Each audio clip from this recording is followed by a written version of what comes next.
Ralph Waldo Emerson, Self-Reliance. Welcome to this Big Idea Blink. The concept we've selected to explore further revolves around the virtue of individualism as championed in the essay Self-Reliance. The intriguing angle?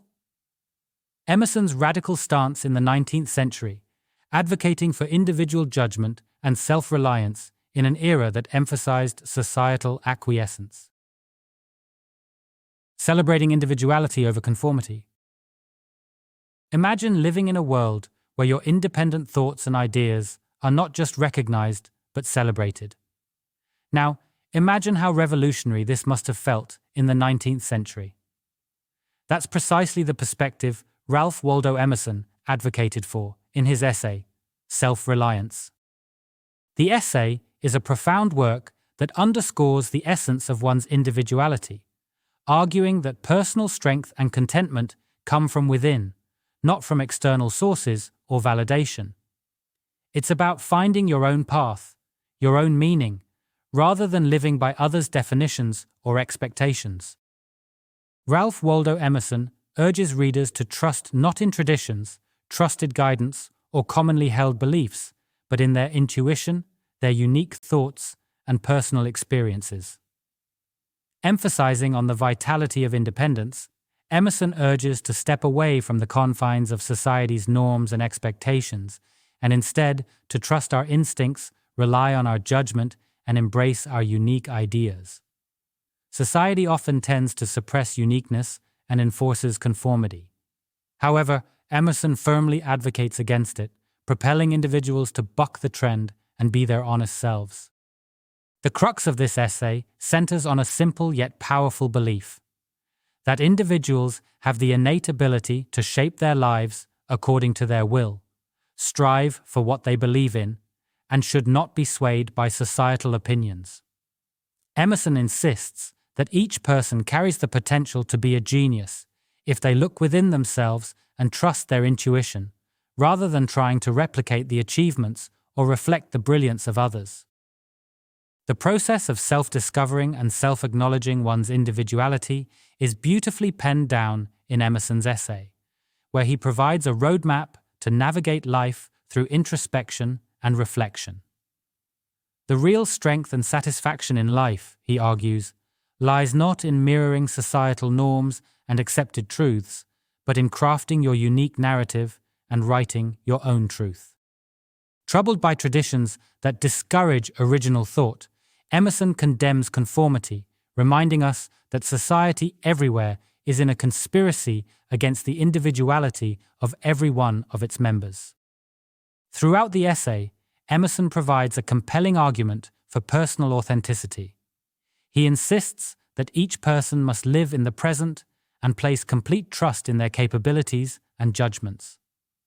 He expresses the need for individuals to understand and appreciate their unique life journeys, as each person's journey in life is unique, marked by their triumphs and trials, their joy and sadness, their victories and falls. Self-reliance talks about believing in ourselves in a world that constantly urges us to be someone else, someone more acceptable. The essay serves as a guide and motivation to all those who struggle with the societal pressures of conformity. A reminder that your ideas and values are valid and significant. Emerson uses several examples to illustrate his points about individuality and self-reliance. A compelling one relates to the idea of great individuals from history, such as great artists and thinkers. He argues that these individuals achieved greatness not by conforming to societal norms, but rather by embracing their unique ideas and perspectives. He brings out the example of great minds like Socrates and Jesus, asserting that they were misunderstood and deemed radical in their times, because their teachings and philosophies did not conform with society's accepted wisdom. However, it is precisely these individuals' refusal to conform, their inherent belief in their ideas, and their tenacity to present them, which won them their eminent place in history. They rejected the idea of leading an inauthentic life and chose to live their truth, despite the backlash or societal pressure they faced. They fully embraced their unique genius and instead of muting their unique perspectives, amplified them. These paragons of virtue and intellect embodied Emerson's conception of self-reliance, not through their achievements, but through their unwavering trust in their internal wisdom. It's this unique, individual genius that Emerson encourages each of us to tap into. Each person must seek to discover and embrace their unique potential instead of becoming a mere echo of others' beliefs and directions. By trying to imitate others, we are killing our own potential and identity. Through these historical figures, Emerson effectively gives examples that amplify the importance and impact of his central theme, self-reliance. This demonstration serves not only as an affirmation of his broader points about individuality and nonconformity, but also provides readers with clear examples to emulate in their quest for self-reliance.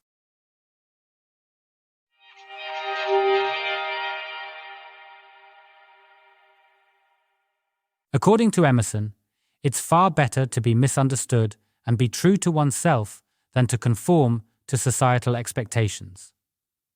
He asserts that the virtue of individuality is paramount, and that each person should embrace their unique perspective as a path to intellectual and spiritual freedom.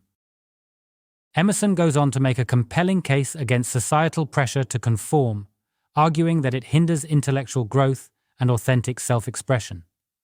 He criticizes society for demanding compliance and attacks institutions, including organized religion and political parties, for promoting conformity at the expense of individuality.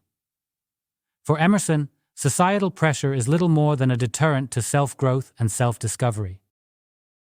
This thought can be jarring, especially to those who believe in the safety of convention. But Emerson holds firm in his belief, asserting that we should respect our instincts and ideas and use them as a compass for our life and work. This perspective positions individual experience and intuition as the highest authority, even over conventional wisdom or majority rule. Emerson's essay reminds us of the potential within individual thought and the innovation that springs from it. It's a call to acknowledge and use our own skills, to trust in our own perception, rather than lean excessively on external support or approval. Thanks so much for listening. See you in the next blink.